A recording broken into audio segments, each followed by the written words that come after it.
Boker Tov, good morning. Welcome to the Aliyah Day Parasha Shemini. We are able to get into today.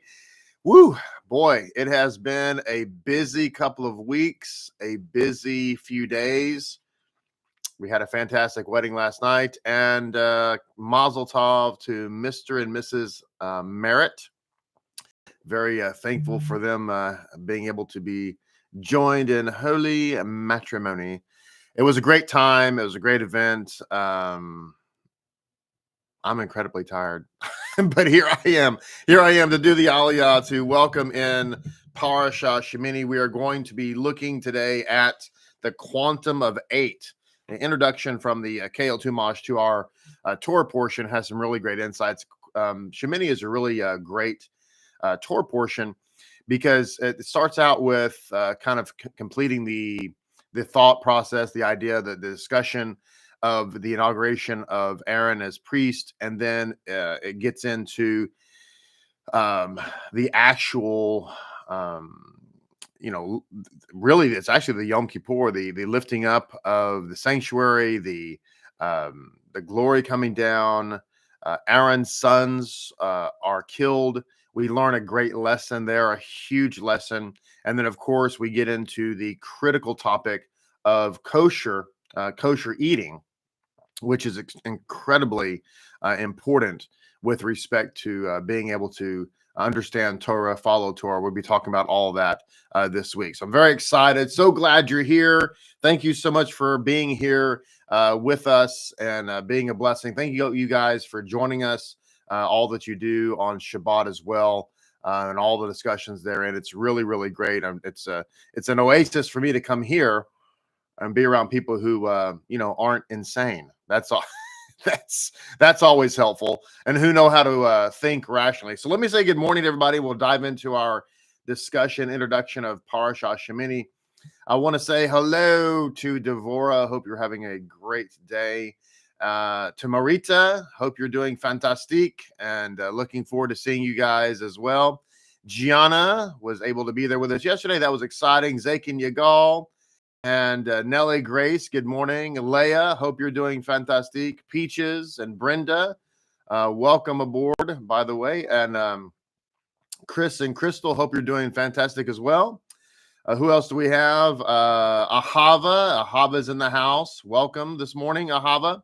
And who else do we have here? Dana. Dana was there last night. She got to in fact, you left with us, didn't you, Dana? It was a late night. But anyway, Kelly, good morning, Kelly. Hope you're doing great. And Ammi was there as well. And Greg, good morning, sir. Hope you're doing fantastic and having a great day. Clayton from Helena, Arkansas. Good morning and welcome. Good morning, Makaya. Good morning, Milka. Milka was there, of course, all part of the extravaganza. Good morning, Sergio. Sergio, are y'all making it back for Pesach? I think you are. Well, I hope that's the case. Good morning, Lori. Hope you're doing fantastic. And who else? Thomas. Good morning, Thomas. And John, watching from India. So we are broadcasting across the world. Isn't that exciting? Tangi, good morning. Hope you're doing fantastic. Lola, there's Lola. Good morning, Lola. Rabbit Singh, good morning. Chanel, good morning. And who else do we have? I think that is everything. And Atara, good morning, Atara, and good morning, Shoshana. Well, great, Sergio. Looks like it's in the works. That's great. Good morning, Smiley. Hope you're doing great. That would be fantastic, Sergio. Looking so much to forward to seeing you. So we put out a couple of shorts since the dross, at least one anyway. I don't remember if I did one or two, but the shorts that have been put out there have garnered, a few thousand views and so forth, and lots of comments to come into the channel. Lots of comments have come in because of the drosh and so forth. But this particular comment I want to read to you, it's very brief, but it really stood out to me as really the baseline problem with a lot of people in their spiritual walk. And I think it's really interesting that this comment came in. I guess it came in this morning. It's interesting because it came in this morning about an hour ago, and here we are about to discuss Parashah Shemini, which really is about the proper procedure to approach Hashem.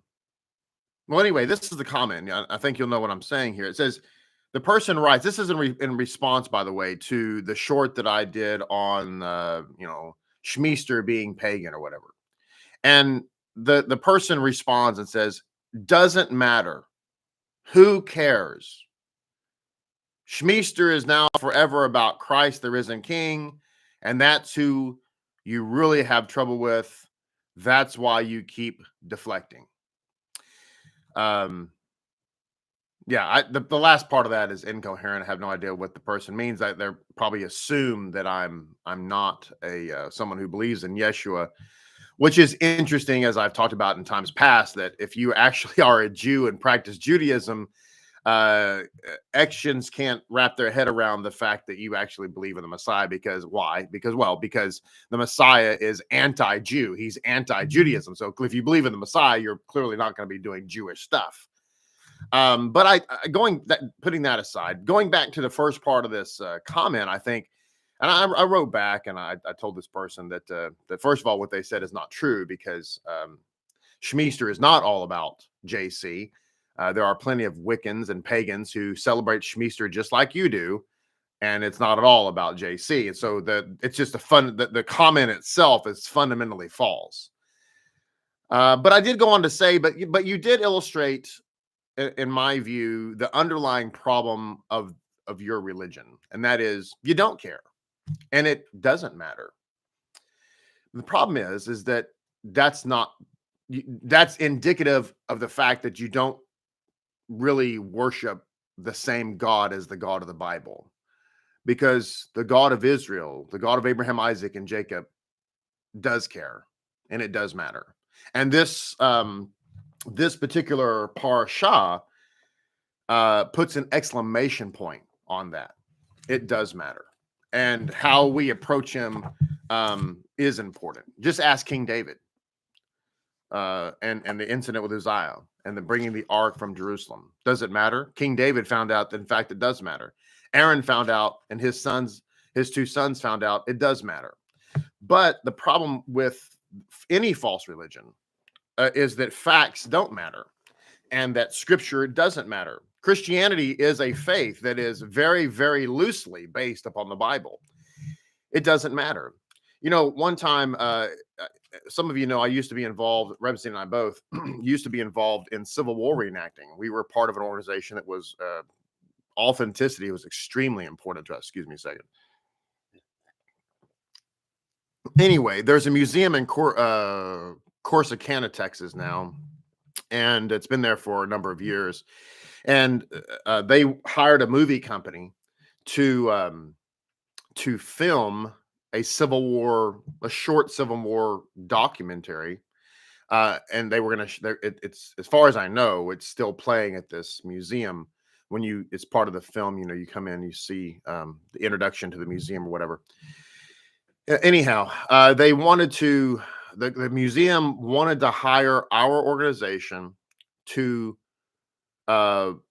play the soldiers in this movie, and so we portrayed both North and South. So we just changed uniforms, and it's kind of funny if the movie is still being played. It's been so long ago. We could actually sit down. There's a point in the movie, if you look really close, you can see me charging myself. But anyway, putting that aside, so they hired this professional company, this like movie making company. And they came in. It was pretty neat. I'd never actually been in a film before like that.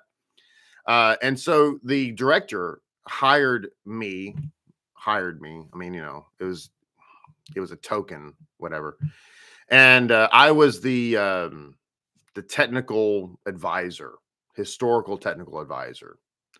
But what was interesting, I'm coming back to the point here. The point is that, well, what I found out about Hollywood is that they don't really care. So when they hire you to be a technical historical advisor, I think they just do that to make themselves feel like they're doing something relatively accurate. And so there were several points during the filming of this movie where I approached the director and I said, the thing is, that would not have been done that way.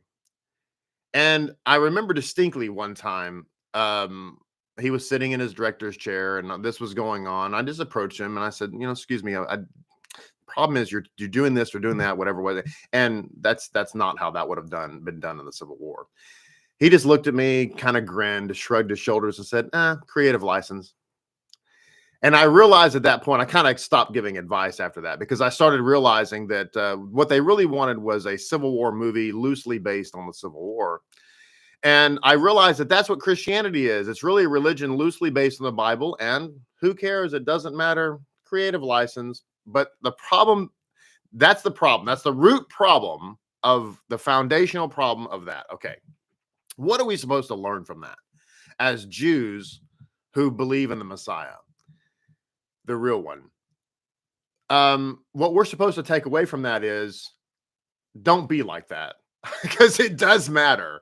The Bible makes it clear that it absolutely matters. Facts matter. Truth matter. There is a protocol, and yes, it matters.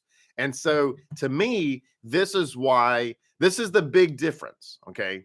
This is the big difference. This is the two distinctly different universes. Judaism is not in the same universe with these other false religions. That's really what I want you to know. We're not even remotely connected. Not even like, oh yeah, we're kind of the same thing. No, we're not. Not even a little bit. Yeah, it's true. It's true. So it's these things, it matters. And Shemini is a Torah portion that really makes, I think, puts an exclamation point on the fact that, yes, it does indeed matter. So, yeah, good morning. So, okay, good morning, Corin. And good morning, Baracha. Good morning, Haas. I see that you all have joined us. Haniel, good morning. Matthew. Several others have joined in here as I've been waxing eloquently. Good morning, Eliezer. Madiyahu, did you know that Easter and Passover are the same thing? Precisely. Exactly the same. I learned that yesterday. Good morning, Jacob. It's a little joke between Madiyahu and myself. It doesn't matter. Yeah. All right. So let's look at the Keho Tumash because it does matter. I think what God says matters. That's just me, but I'm weird that way. And so this is what it says to the introduction of Shemini. We're gonna walk through this introduction because it's so good. It says, like the preceding Parashah Zav, Parashah Shemini covers two main subjects that appear to be unrelated. The first half of the Parashah is historical, the account of the eighth and final day, the inauguration rites of the tabernacle, which was the accumulation of the 7 preceding days described in the second half of Parashah Zav. The second half of Parashah is legal, which animals are permitted, which are forbidden for consumption, the basics laws of kashrut, and the laws of ritual impurity and defilement imparted by contact with forbidden animals. So why are these two, it's saying here, why are these two seemingly unrelated subjects treated in the same parashah? And why is the description of the 8th day of the inauguration of rites separated artificially, it would seem, from the preceding 7 days? So what's the setting it apart going on here? It says the answer to these questions is alluded to in the name of the parashah Shemini, which means 8.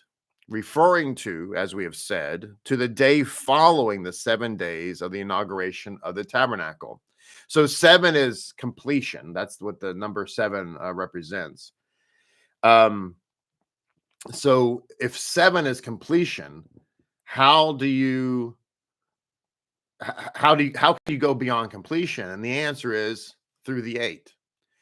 Judaism it's interesting because everything that people say about Judaism, about it being a legalism and whatever, is all naturally phony baloney, plastic banana, good time rock and roll. As it turns out, Judaism is deeply spiritual, and only in Judaism can you go beyond Can you actually go beyond into the supernatural? And that's what the 8 represents. The 8 represents the quantum of being able to go into the supernatural. So it says the purpose of the tabernacle. Now this is interesting because the Gentile, the uncircumcised mind cannot comprehend the purpose of the tabernacle or the temple. They think it's all about forgiveness, but it's not. The tabernacle and the temple had a much, much more profound, much deeper, much more spiritual purpose. It wasn't just about, we didn't need the temple to get our quote sins forgiven. We've covered this extensively many, many times. There is no scripture in the Tanakh anywhere that says that without the shedding of blood, there's no forgiveness of sins. That is simply a falsehood. So it says the purpose of the tabernacle was to draw the awareness of God into the lives of humanity in general and into the lives of the Jewish people in particular. But this goal was not achieved until the 8th day of the inauguration ritual. So in other words, the reason we had the temple was to draw divine energy, divine awareness, divine consciousness into this physical realm. That was the purpose of it. Okay. It says during the first 7 days, Moses erected and dismantled the tabernacle each day as God instructed him to. Each day he offered all the sacrifices himself. Aaron and his sons were essentially passive during these rites. As Moses dressed them and anointed them, yet during these first 7 days of the tabernacle's operation, the divine presence did not descend and reveal itself. No fire descended from heaven to consume the sacrifices. During the first 7 days, there was no open violation of the laws of nature, no miracles. Okay. Only on the 8th day did the tabernacle start, as it says here, quote unquote, working. Moses did not dismantle it. Aaron began officiating as the high priest and his sons as regular priests. And most importantly, in the presence of the entire nation, divine fire miraculously descended on the altar for the first time to consume the sacrifices. This also brings up an interesting point too, and that is that Moses is considered a king and a priest at this juncture. And so what we see here is that Moses is the leader of the community. He's the redeemer. He's also the priest. He's leading the services of the tabernacle for 7 days. And then he turns it over to his brother Aaron to be the high priest. So this is indicative of Yeshua, because the Messiah is going to be like Moses. So Yeshua is a king and Yeshua is a priest. So both Moses and Yeshua are priests after the order of Melchizedek, meaning they're like Melchizedek. But what I wanted you to see is that fact does not negate Aaron's priesthood. Okay. The Gentile mind is very restrictive. To the Gentile mind, you can only have one new year. To the Gentile mind, you can only have one priesthood operating at the same time. The Gentile mind is very, very it's very narrow. It's very what's the word I'm looking for? It has tunnel vision. It can't, to the Gentile mind, you can either have sacrifices or no sacrifices. You can't have spiritual sacrifices. It's just very, limited. But see, the Jewish mind is not. The Jewish mind is like, yes, you can have a priesthood at the order of Melchizedek, and you can also have simultaneously going on the Aaronic priesthood. Yes, you can have sacrifices that are offered physically, and at the same time, you can have them that are offered spiritually. Yes, you can have circumcision of the flesh, and you must have circumcision of the heart simultaneously. See, Gentiles, you can have one or the other. In Judaism, you have law and you have grace, which is inherent in the law. To the Gentile mind, you can either have one or the other. You can't have both. And so this is why Judaism and the Jewish mind is so liberating, because it takes you from a tunnel vision, like you've got blinders on, to actually being able to enter into the world of quantum. Okay. It's a very liberating faith. The other false religion is extremely limiting, and frankly it's bondage. But listen, there's plenty of people who believe that they're free, but they're really not. Okay. It's kind of like the person who says, they're addicted to whatever. They're addicted to cigarettes. They're addicted to whatever. You could be addicted to a lot of things, right? Drugs. But I knew somebody one time who was addicted, literally addicted to what's that drink? Mountain Dew. They were literally addicted to Mountain Dew. But putting that aside, doesn't matter what you're addicted to. But it's like people who are addicted and they say, I can quit anytime. The truth of the matter is, no, they can't. But they've convinced themselves that they're in control, right? And it's what I just said is often used as a joke, right? It's such a joke cliche. I can quit anytime. The fact, no, you can't quit anytime, but you've convinced yourself to believe that you're in control. And that's what happens in false religion. People convince themselves, believe that they're free, but they're not really free at all. They're in bondage.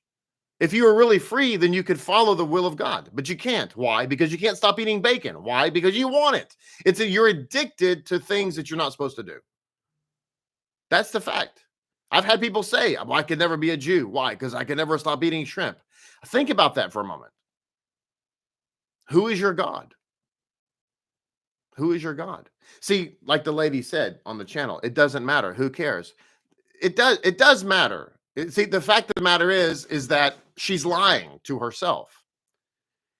She does care. It does matter. It's just that she doesn't want to really follow God. She wants all the benefits of the kingdom without any responsibility.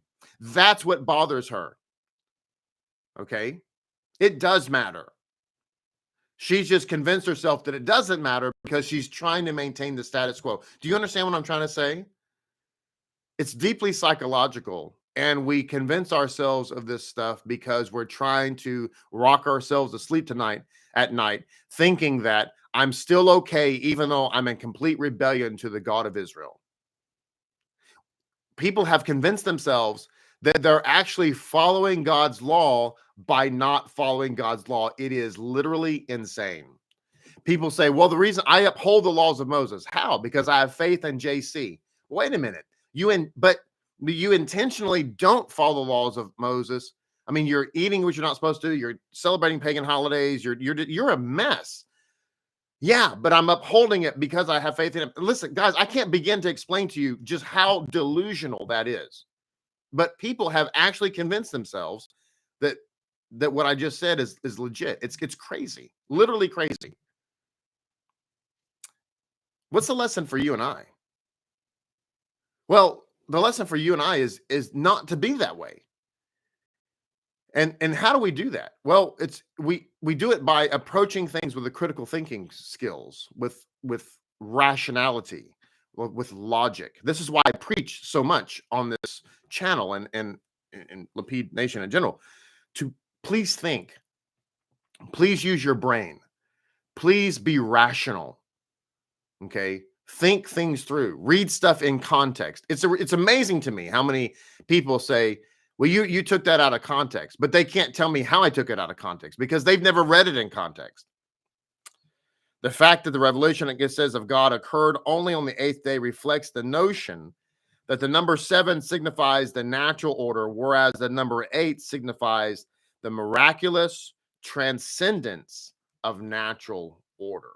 Okay. For example, the world, which was designed to function according to the laws of nature, was created in 7 days. The 7 days of the week, the 7-day span of the holidays, the 7-year cycle of the sabbatical year, the 7 sabbatical cycles in each Jubilee period, all reflect the natural order of creation into which we are bidden to infuse divine consciousness. The number 8, in contrast, is associated with a notion of surpassing the bonds of nature. Now, listen to this. This next insight is really, really neat because, again, we're talking about the superiority of Judaism over all the other false religions. Judaism is said by the false faiths to be legalistic and really not interested in supernatural, or it's not a spiritual faith.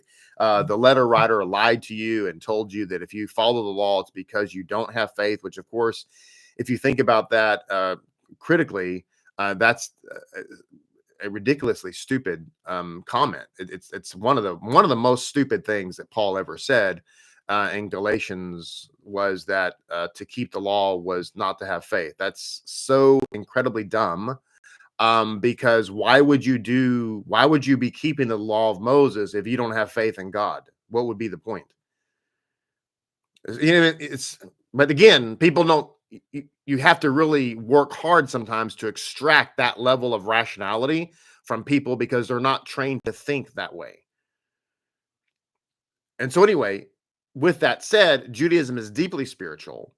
And now we see the number 8 is the quantum. The number 8 takes us beyond the natural into the supernatural. And now the next sentence: every male Jewish child is initiated into the covenant through circumcision on the 8th day of his birth, signifying the power granted to him to overcome his body's natural drives. In other words, circumcision, bris milah, happens on the 8th day, the quantum of 8, in order to infuse into the Jewish boy the power to overcome. In other words, the way to be a true overcomer is to become a Jew.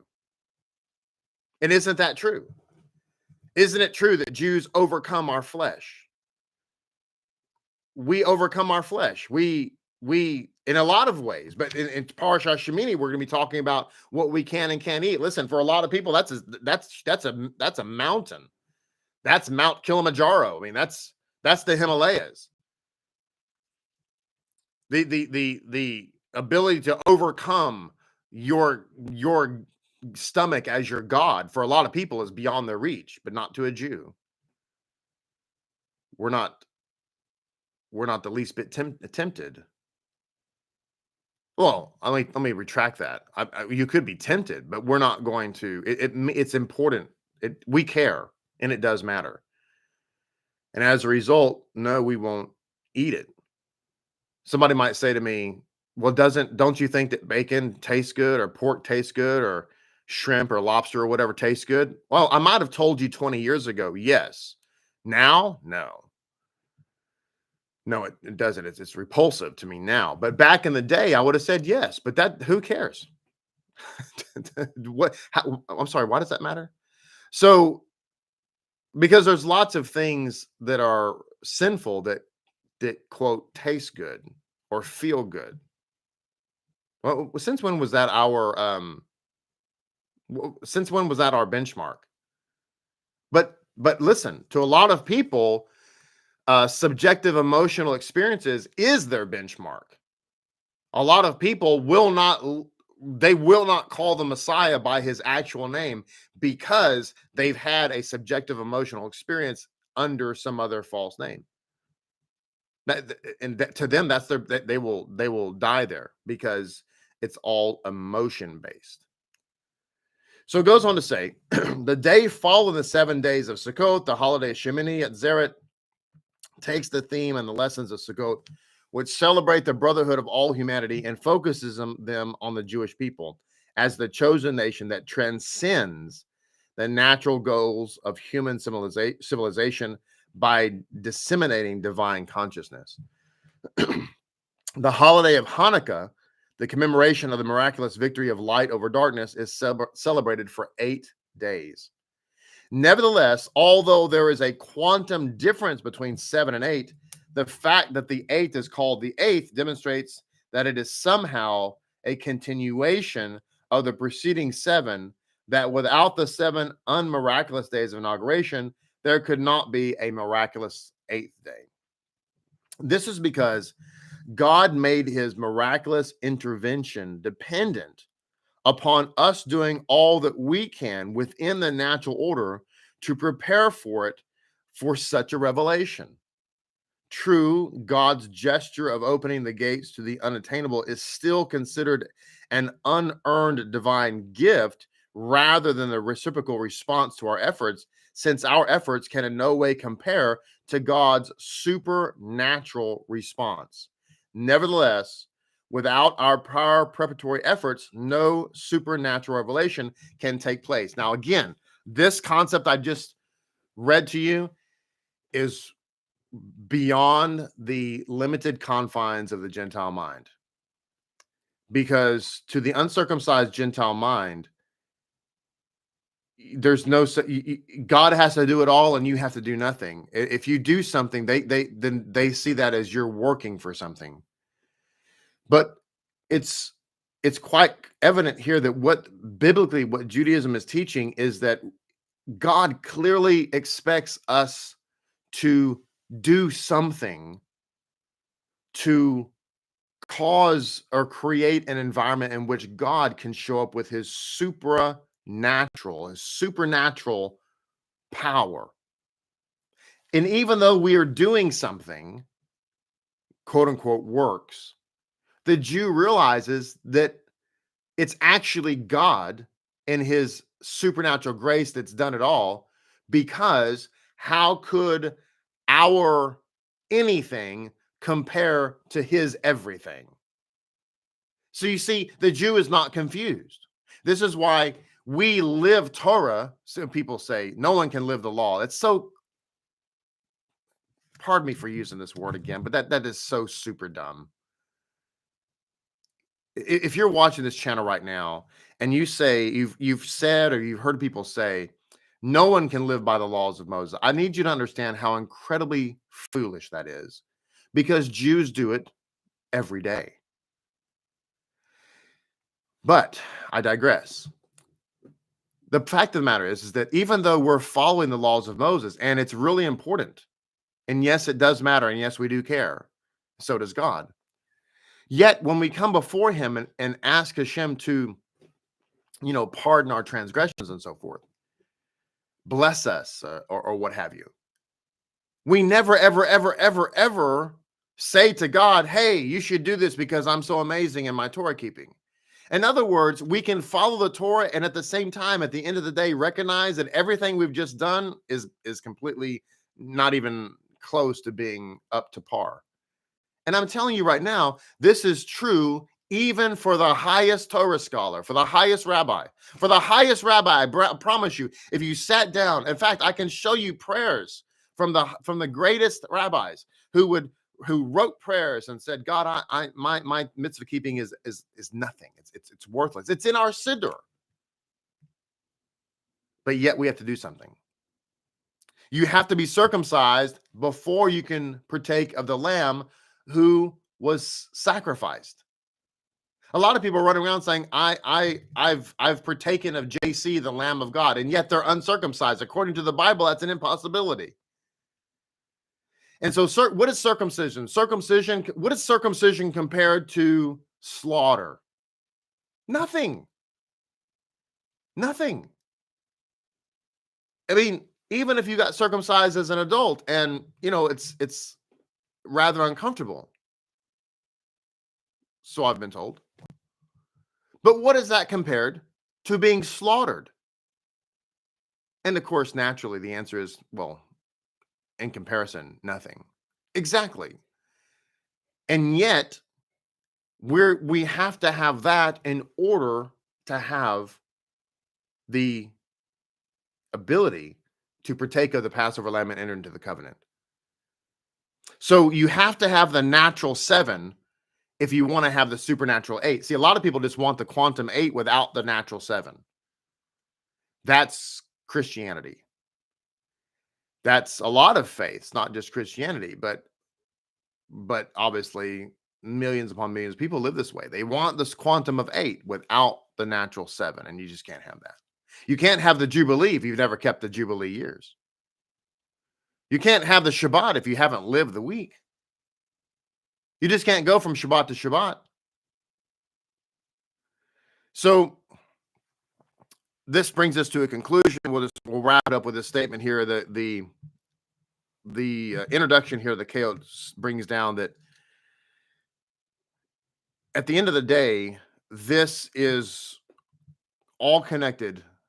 This supernatural discussion here, the fire coming down from heaven, consuming the altar, is connected to kosher eating, something that was seemingly mundane. Again, the Gentile mind is so narrow, so uncircumcised. It can't fathom that the God of creation would care what you eat. Who cares? And that's because to the uncircumcised Gentile mind, God is too busy. He's in charge of the entire universe. What does he care if what your hot dog is made out of? But see, the Jewish mind is so much more enlightened because we recognize that God cares about the most intimate detail of our life. Just like a parent cares what their child has for dinner, God cares what you have for dinner. And so we come back to, and we conclude with this, the kashrut.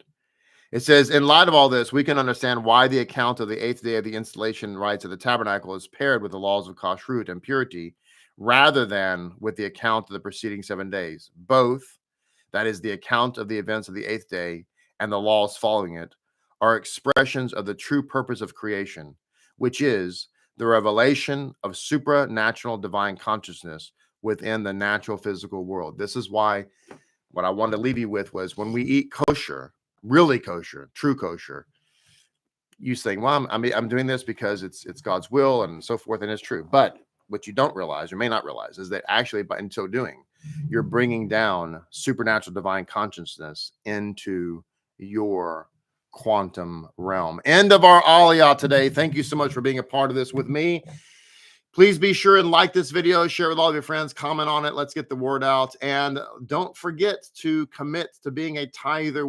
Those of you who are part of the Lapid Nation, everybody tithing is, listen, we're doing it. People are doing it. And it's really making a huge difference in all of our lives. I believe that this thing that I've been challenging about with respect to tithing is going to change the spiritual atmosphere of all of our lives individually and certainly corporately. So be sure and be committed to that. I look forward to seeing you tomorrow. I'm gonna rest. I'm probably not gonna rest. I'm actually gonna get to work doing other stuff, but I'm gonna pretend like I'm resting. Okay, blessed everybody. Look forward to seeing you tomorrow. Shalom Aleichem.